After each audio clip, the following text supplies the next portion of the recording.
2023 సంవత్సరంలో కేశవరావు గారు కూడా అప్పుడు రాజ్యసభ సభ్యులుగా మళ్ళీ మహిళా రిజర్వేషన్లను అమలు చేయాలని చర్చకు వచ్చినప్పుడు అటు లోక్సభలో కానీ రాజ్యసభలో కానీ కాంగ్రెస్ పార్టీ సంపూర్ణంగా మద్దతు ఇచ్చింది.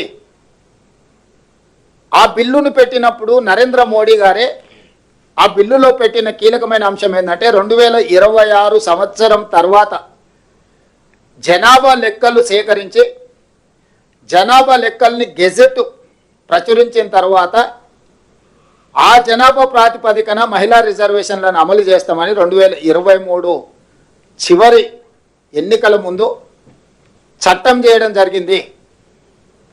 ఆ రోజే 2024 లోక్సభ ఎన్నికల్లో 33% మహిళా రిజర్వేషన్లు అమలు చేస్తామని బిల్లు పెడితే 2024 లోక్సభ మే జూన్లో జరిగిన ఎన్నికల్లోనే 543 లోక్సభ సభ్యులల్లా 33% అంటే 181 మహిళా ఎంపీలు ఎన్నిక కావడానికి అవకాశం ఉండే.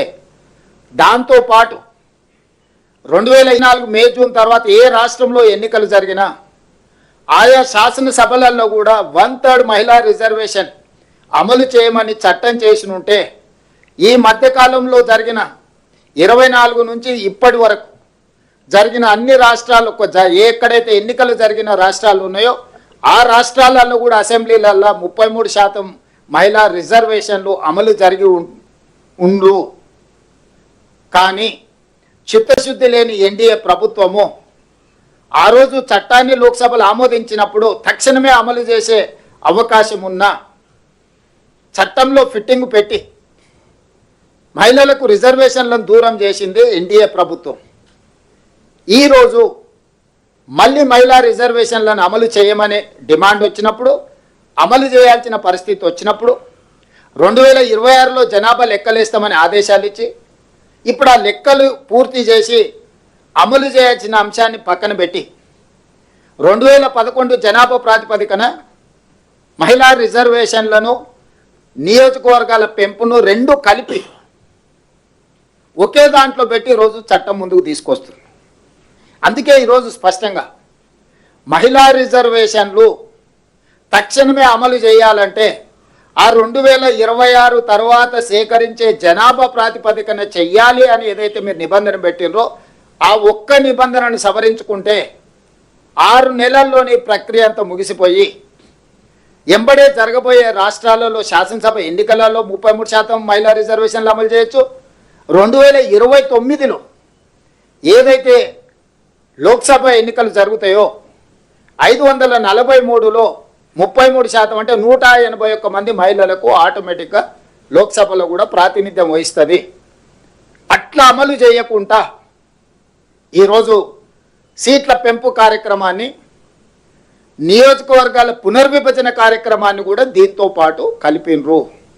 ఇక్కడే రాజకీయ కుట్ర, రాజకీయ అసమానతలు, రాజకీయ వివక్ష ఇవన్నీ మిళితమై ఉన్నాయి.